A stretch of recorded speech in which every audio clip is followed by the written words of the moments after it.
Indeed. Otherwise, we could have perhaps talked a little more. I was just about to set out when I remembered something important. To that end, I made a final trip to Pardis Di. Let me ask, have you been taking care of a scholar by the name of Hypatia? Forgive me for asking, but how's the treatment coming along? Since you asked, I'll be frank. I would like to take Hypatia to Snezhnaya. Oh? I can't believe your utter lack of faith in me, to the point of even questioning my general level of knowledge. How unbefitting. I have my ways of keeping her safe during the journey. In addition, I can also promise that under my care, Hypatia will receive the most advanced and effective treatment. I will personally supervise her treatment and see to her recovery. Would that be agreeable to you? I see. Of course, your opinion makes perfect sense. You're still young, but already quite stubborn. I must say, you are not like what I had expected. Under normal circumstances, I wouldn't just let you off the hook like this. But unfortunately, I'm in a hurry today, what with Her Most Noble Majesty the Tsaritsa calling for our return. Luckily, there is still some time left for me to take care of everything before I leave. It's just as the Academia said, you're a responsible and gifted scholar. Sadly, even with all of that, you're still lacking a bit of shrewdness. And that's also why people like you can never realize that sooner or later, everyone must pay the price for what they've learned. It's time to say goodbye. Luckily, there is still some time left for me to take care of everything before I leave. I've been waiting here far too long. But finally, I have the chance to be alone with you. All the precious time I wasted has finally paid off. Just a type of sound wave that can quickly put defenseless people into a dream. As I expected, it doesn't have any effect on gods. This is the only thing of interest I found among the sage's research. I thought I'd take it for a little spin. Don't worry. I know you would never forgive me if I actually killed them. I'm here to negotiate with you. Naturally, I won't do anything dangerous that could potentially damage our relationship. I left Sumeru, but I also stayed in Sumeru. Even the God of Wisdom is restricted by the habits of cognition. How disappointing. An astute guess. Even the same individual will have different cognitions at different ages. A long time ago, I made a major decision in hopes of preserving all my perspectives of how I observe the world. Observation is the first step of any experiment, but observing the current world doesn't satisfy me. It lacks an important dimension, that of time. So I saved segments of all my ages and made them into independent individuals. That's all there is to it. Indulge me. How does the God of Wisdom find my method of seeking knowledge? Good. Amazing, even. Indeed, it's difficult for humans to make peace with themselves, not to mention oneself from a different period. Simple. Let me ask you this. Would any staff member ever help the subject in the middle of an experiment? It was my experiment. So why should I interfere with the results?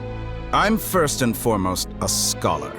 These results should be left to the judgment of the hypothetical me confronted with that outcome. But you're right. And that's exactly why I'm disappointed with the conclusion of this experiment. Oh no, I certainly have my own convictions. They just don't fit your standards, that's all. All right, that's enough conversation for today. The experiment is over, and it's time to tidy up the equipment and reclaim any useful materials. For example, the Gnosis. Lesser Lord Kusanali, you're an intelligent Archon. I'm sure you understand the disparity in our combat abilities at this time. Besides, you have no way to use that Electro-Gnosis in battle. I'm merely stating a fact. After all, I'm also a scholar. Naturally, I hope to show proper respect and dignity to the God of Wisdom. Awaken the heavenly principles? Do you think that's really possible? Gamble? How surprising. I thought you would show evidence or use rigorous reasoning to prove your point. The word gamble is the last thing I expected to hear from the God of Wisdom. But this is a clever move. You must have seen through me when I first captured your consciousness. As a scholar, I respect all possibilities. This has always been my principle and is an essential trait as an experimenter. Indeed, I can't ignore this possibility. So tell me then, what are your conditions? Price? Interesting. What price would you have me pay? So this is how you wish to restrict me, the most threatening opponent of the nation of wisdom. What you request of me is like plucking out the eyes I have placed in the dimension of time. Segments are extraordinarily difficult to make. They require extremely rare resources and enormous amounts of time and effort, requiring me to destroy them all here and now. Bravo. A suitably wise decision on your part. Yes, how very interesting. Can I assume that you have long been wary of me? Among all the versions of me, this segment you see now is the most selfish. If it weren't me, your idea wouldn't have worked. What did you see when you were imprisoned? You were observing me, and that's how you know I've long grown tired of their doubts and endless arguments. I see. If you think all those versions of me are worth a gnosis, then deal. I don't think there's any need to dwell on that. The surplus versions of me can be exchanged for a gnosis. Do you think anyone can offer themselves at a higher price? Besides, with my abilities, it's only a matter of time until I find better perspectives. Perhaps it's best to say, you're just temporarily ahead. But what I'd like to know is, how can you be sure that I've really erased them? Well, have you confirmed that it's complete? It truly pains me that my academic achievements have never been appreciated in my homeland. Of course, I have no interest in being rejected by this city for a third time. Another chess piece. And where is your dendronosis? No, this is a different transaction. If you intend to turn off the Akasha anyway, then there's no further use for the Gnosis of Sumeru, is there? Besides, isn't it the Archon's duty to deliver what's desired of the Seeker? Oh, judging from your expression, you don't seem to find the idea very agreeable. Then let's think of it this way. Since you're the God of Wisdom, how about I exchange some knowledge with you? Let me ask you, have you in all your mighty knowledge ever heard the rumor that the skies of Tevat are fake? That's the secret hidden by Irminsul concerning the truth of this world. Once I finish telling you about this, it will be time for me to say goodbye. With negotiations, we've all gotten what we wanted. I'm very glad I got to meet you like this. Did you really think you would be able to see through my plan? Oh, but you're quite wrong. There is one other person. Some may not see him as a person, but you told him yourself. You're not a puppet. You're a human. You're just missing a heart. It's no trouble at all. Patience is a virtue which I have in abundance. This is all part of a carefully controlled experiment. If you must know, I'm happy to divulge my true identity. I'm a Fatui harbinger. Call me the Doctor, just to create a minor inconvenience for your nation. Look how even the righteous soul is filled with venom when faced with its demise. My device functions precisely as you say. It is the only chance you have of preventing a catastrophe and keeping the truth from the outside world. However, I did not make it with you in mind. It is easier for a person to be possessed by evil spirits when they are filled with hate.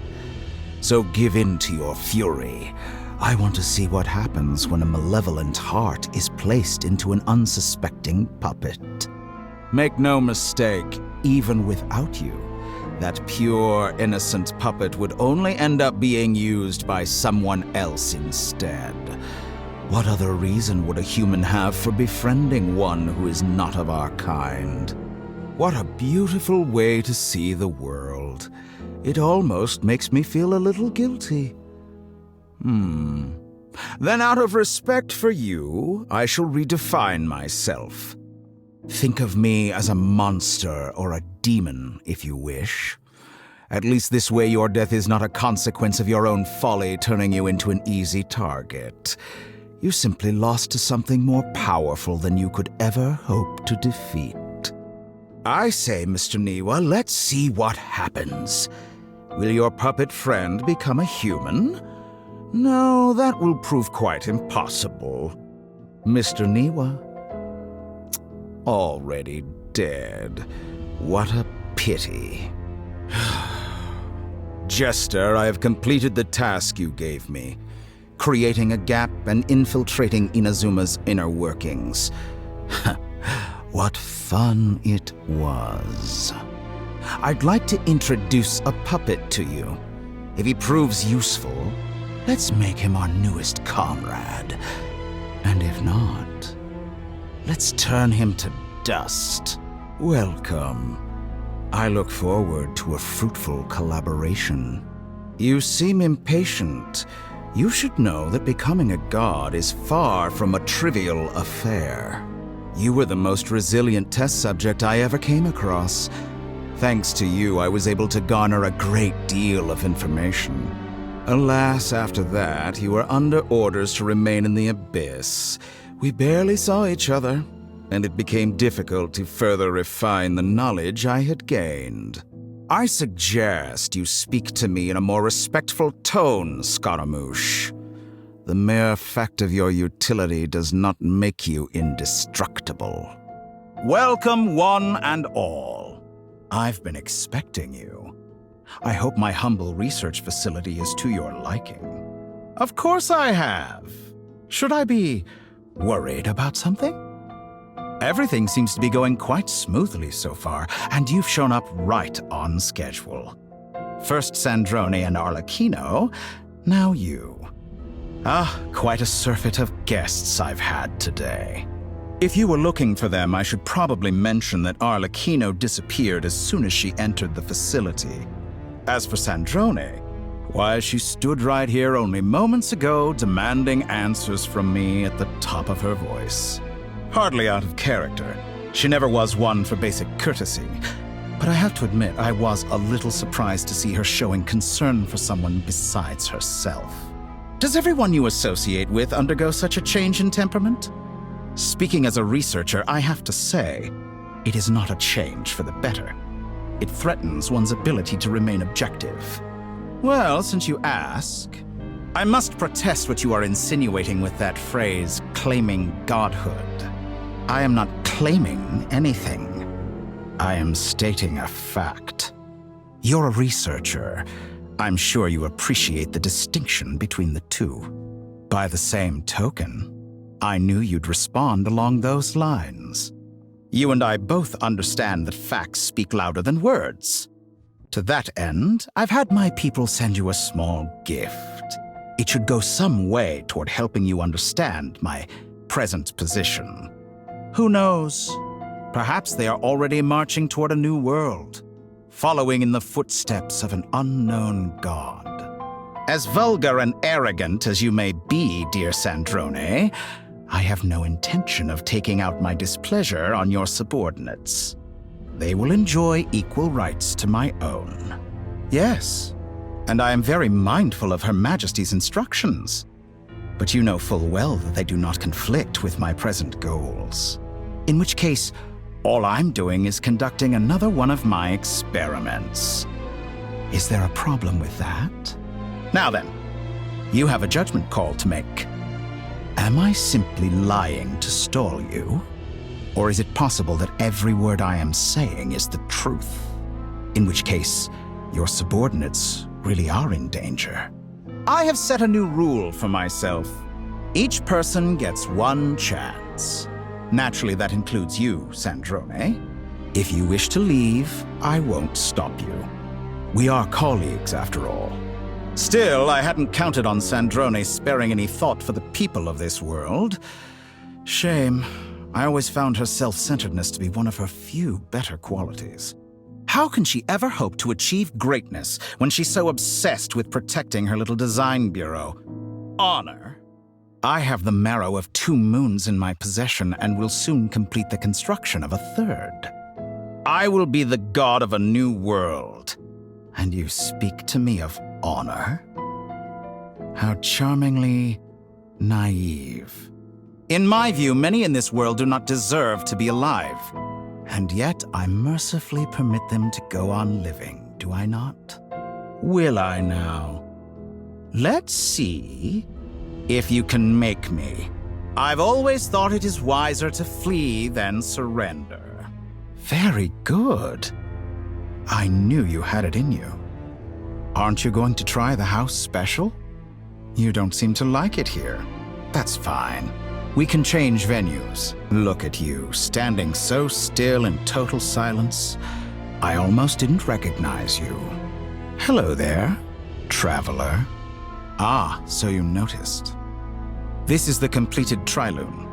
2 primordial moon marrows and 1 artificial specimen. You are wary of it. Good. Maintain that reverence. You performed well in that recent battle. Brave and reckless as always. Courage is the sign of a true hero, and impulsiveness is the hallmark of those who strive to advance. I say this not to belittle you. Most creatures are far more timid by comparison. Well spotted. What do you think? For a replica I built myself, I dare say it looks the part.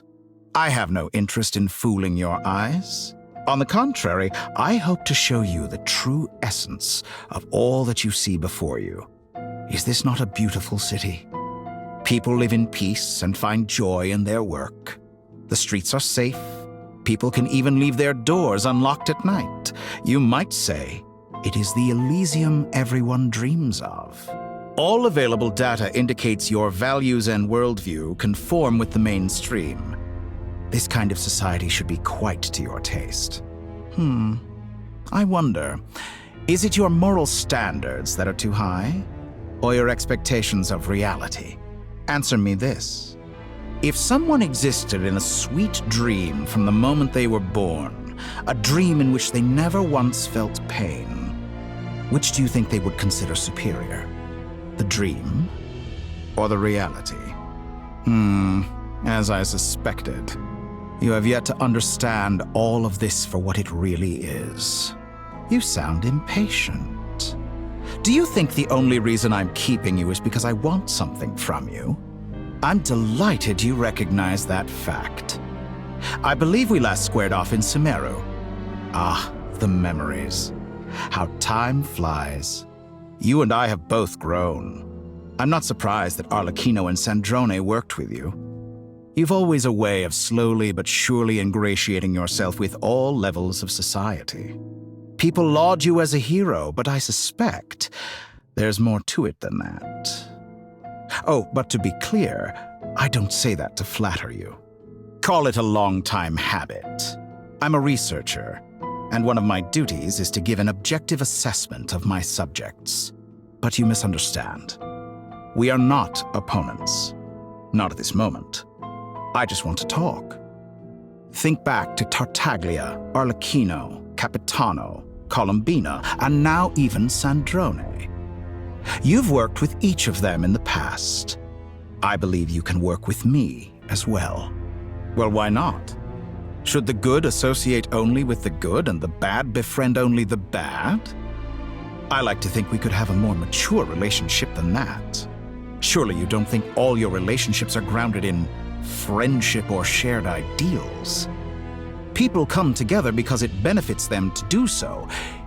If you think of the people you admire, you must surely admit that they have provided some benefit to you. Morality, ambition, dreams. People have plenty of words to embellish the nature of their relationships. But once you break free from those ethical frameworks, you will see that the only thing connecting the two of you is mutual benefit. And that is what I'd like to talk to you about. Excellent question. But before I answer, I would ask you the same thing. Gaining Colombina's allegiance was a rare and extraordinary feat. But the Moon Marrows are now in my hands, and I have the edge over her. For this artificial moon is not being rejected by Tevat. Her identity and lineage may have been a thing of glory in the old world, but they were also shackles that prevented her from ever integrating into Tevat. I, on the other hand, you may view me as a thief, but I have overcome that limitation. So what is it that the Three Moons cannot grant you? What stops you from negotiating with me to get what you want? That's quite an accusation. Are you expecting me to get angry with you? Well, this is one aspect in which my personal growth has served me well. In the past, my less mature self might have been disappointed, perhaps even angry, over a small setback like this. Like when you and Lesser Lord Kusanali joined forces to oppose me, for example. But things are different now. Just as the rich do not quibble with the poor, I no longer find myself perturbed by these trivial affairs. Human relationships end with conflicts of emotions and interests. But relations between humans and gods are different. And ours is even more unique. I have ascended to the highest heights and laid claim to unprecedented horizons. And you were no ordinary person to begin with. Allow me to show you the world, Descender. To stand, walk, jump, sit, and lie down. These are the most common of behaviors. Have you ever wondered why we were born following such laws? Who stipulated that we could not fly instead of walk? Someone of your talent and experience must surely know of the four great rulers who serve the heavenly principles. They govern life, death, time, and space. One wounded by a blade will die from blood loss or infection, and one who falls into a lake will drown in agony. The elderly wallow in solitude, and the solitary age faster. Eventually, new life is born, only to embark on the same path of suffering. These four divisions anchor the world and shackle those who live in it. But they themselves transcend its boundaries, squandering the power bestowed by the heavens. All who live yearn for equality, but unless the gods prostrate themselves and profess that they are mere servants of the living, equality can never exist. Who makes the rules we must live by? Who has the right to restrict us? The limits of the body can be rejected. How does it feel to be among those with absolute power? You cannot conceive the extent to which your flesh hinders your mind and spirit. Only by discarding our useless, primitive eyes can we perceive a new world. How narrow-minded we all were in the past. Why should the final answer of the world not be the power that predates those of life, death, time, and space? The power of the Trilune. Through it, I have glimpsed new experimental possibilities. Nature suppressed, authority exiled. souls controlled. You know, I heard recently that a group of critics reviewed countless stories and drew an interesting conclusion. They found that it is more often than not the villains who strive tirelessly to push the boundaries of progress. In fact, long before this, someone voiced a similar idea in an academia editorial. I felt a great affinity with this perspective. I have never been afraid to step up and play the role of the villain. Fanatics are trampled down for their transgressions, and those who transcend are rebuked for their audacity. And so, the majority of creatures are too timid to follow my lead. But all sacrifices made during my experiments have been worthwhile, as you can now see. I can offer you something new, something unique, precisely because I am a villain. Think about it. We are eternally bound through mutual interest. Can you truly say you would never turn to malice if it could give you the life you dream of? After all, what value do perfection and purity really have? They are fragile and feeble things, utterly tedious. I say, better to be governed by a flawed humanity than a gnosis. The true seeker of knowledge is the villain who undergoes countless tribulations in pursuit of their goal. I'm sure many people have told you that you're different. Exactly. Very clever. I do not conceal my wicked deeds, my selfish desires, or my greed. A true researcher must act as I do if they are to understand and speak of the truth. And yet, a knowledge seeker like myself will inevitably grow tired of studying Tavat beyond a point. You have traveled to all corners of the world and met many people. Along the way, there have been moments when you were misunderstood or even became a wanted criminal. And all the while, you have spent your days doing some of the most mundane jobs in the world. You fight and toil, claim minuscule rewards from my friend Pantalone, then you fight some more, winning some battles and losing others as your search goes on. And this cycle continues, with no end in sight. Surely you must sometimes grow weary of being stuck in this same loop day after day. How does that make us different? I too embrace what life brings, researching everything that interests me. Think of all the novel things I've managed to create, like the artificial moon marrow. Don't you see?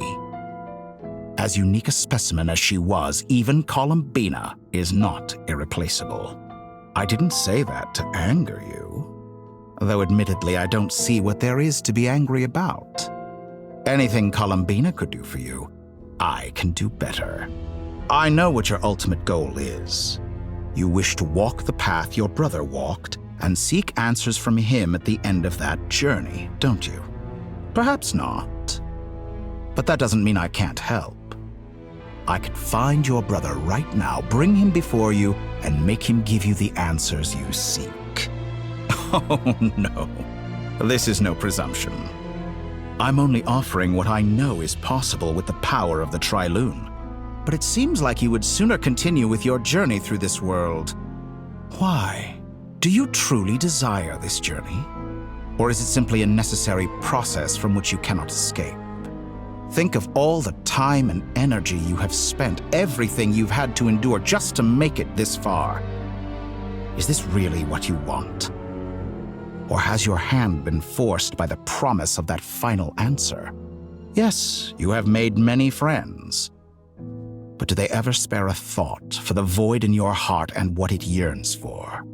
What you want is not friends. It is family. But do they know this? I, on the other hand, am far more considerate. Join my experiment, and in return, I will bring your meaningless journey and all its struggles to an end. Nasha Town is hardly the optimal choice for a place to live, but it has character and a reasonable population density. Oh, don't be nervous. I was just thinking where might make a good starting point for your journey. Perhaps I should send you further afield. hypochondria, perhaps. Once again, you fail to understand the possibilities that the Trilune creates. Anything that has existed in the past, I can now recreate. You simply do not wish to see that happen. That might be because you miss your sibling and fear getting answers that you are not ready to learn. But this is not for me to judge. If we are to collaborate, we need to maintain an amicable relationship. In a moment, you will be able to... Don't move. Something unwanted has crept into... Oh? Gone as quickly as it came. Ah, sorry about that. I take it you didn't notice. Just now, a friend of yours took a little peek into your mind. Do you think she's aware of your current circumstances? Oh dear. Have I stunned you into silence? I only wanted to slow down your time a little so I could stop your intruder in her tracks. It would have been nice to capture the spy. I must say, I'm finding the ability to adjust the flow of time rather intriguing. The moment you closed your eyes, time seemed to grow impossibly viscous, didn't it? A whole month passed before you opened your eyes again, but only for you. No one else was affected. I dare say this is something only a god can achieve. Oh, you misunderstand. This wasn't about proving a point. I was testing things out. I find I learn best by doing, and I have to admit, time is not the easiest dimension to control. I only wanted to make you sleep for a short while, but it ended up lasting a whole month. Clearly some finesse is required to wield the authority over time as I wish. I hope you're not angry with me. It was only a month's discrepancy, nothing too serious. Had I been off by a year, a decade, or even a century, that would have been quite a different story. Millions of years? To what end? I wonder if you don't understand humans all that well. They are very pragmatic creatures who understand only that which they can perceive with their senses. If I had you sit here for a week, I imagine people might sympathize. But if I left you here for 100, 1,000, or 10,000 years, the sheer size of that number would cause it to lose all meaning to them. They would not have the capacity to comprehend your suffering, and thus they could not empathize. Unfortunately, while gods do exist in Tevat, it is ordinary humans that account for most of the population. Their lifespans are so limited, their bodies so fragile. Did you ever really hope that they could begin to understand someone like you? Your long life and unique origins make you fundamentally different from them. How long will it be before they start to treat you like the alien you are? Before you are ostracized, outcast? Even I feel bad for you sometimes. This world has made you into a slave. So many times you have served its will, and not once have the powers that be ever thought to grant you the one simple thing you wish for. You have been treated most unfairly. I can change that. I will grant you special privileges and give you back the status you rightly deserve as a descender. How would you like to experience the thrill of never being held accountable for your actions? You could crush people like ants without consequence, or tear off their heads or limbs as you please. Believe me, such a life is but one small step away. The creation of a world is the ultimate scientific experiment. I have taken my research to the highest level, where I shall be not just a god, but also a servant to many sacred spirits. I shall heed the truth and perform holy deeds. A god's laboratory is the perfect playground, but it needs the right occupant to explore its full potential. Mortals are found everywhere one looks. Not so with descenders. I'd prefer my first guest to be a distinguished individual such as yourself, and I know you could make the most of the opportunities it offers. Have you made up your mind? You've grown a lot since we last met, but there are still things you are unwilling to compromise on. This will only hinder you. Why don't I lower my requirements a little as a gesture of goodwill? I'll give you a little time to learn to be a less noble soul. That'll make things much easier for you. And yet you already sound less defiant than a moment ago. The benefits appeal to you because you can read the signs of the times. Why don't we return to my research facility? Your last visit was so rushed. There is much that I have yet to show you. I'm aware you've been working on some little tricks to surprise me with, but it appears that none of them have come to fruition. My guess would be that you're trying to bring Columbina back. But then, where is Sandrone? Or are you trying to buy time for her? I always found their friendship to be a curious phenomenon. Two highly incongruent personalities, and yet they share a deep connection. Speaking of Columbina, I once saw her as like a younger sister. We got along quite amicably while she was with the Fatui. But then one day she suddenly decided she would refuse to take part in any further experiments. To this day, I truly don't understand what I could have done to upset her so much. It's such a pity. I could have had a sister, a family. But alas, she grew to dislike me. That I can't deny. So many people, all obsessed with playing out the same tired old dramas. This world is rotten to the core. And then there's you. You had every opportunity to reach the right conclusion. The thought of killing you off like this? But I maintain that I approached you in good faith, so I will offer you another chance. Will you work with me? You have until I count to 10 to make your choice. 1, 2, 3. Huh? Sandrone, what a pleasant surprise. I didn't think you'd join us all the way up here.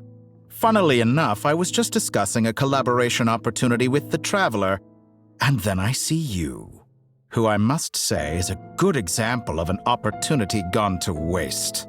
I said that everyone would get one chance, and you've used yours to march right back into the lion's den.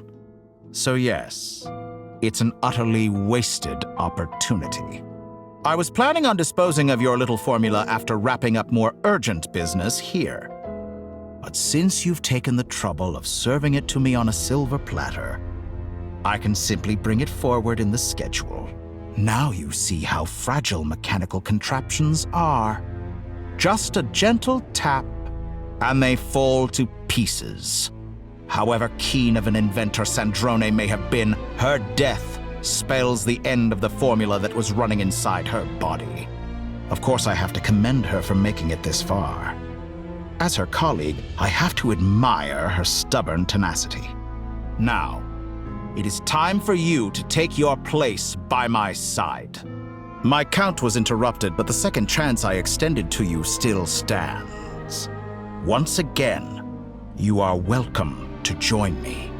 By now, I'm sure you have gained a greater appreciation for the power and authority I wield. What is stopping you from embracing a new world of endless possibilities? Not in the mood to talk? As you wish. You seem less talkative than usual today. I'll change the topic to something more apropos. Sandrone was always like this, never trusting anyone. Always so reluctant to share her research with them. Objectively speaking, she had her strengths. It is remarkable how she extracted and even optimized the world formula from so much data. But her inability to trust was her undoing. Had she allowed someone else to monitor or run the formula for her, you might still have a chance at victory even now.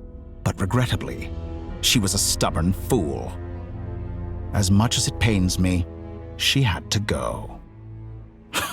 Change? Is that how you see me? By this point, what can you hope to do about it? It's time to say goodbye.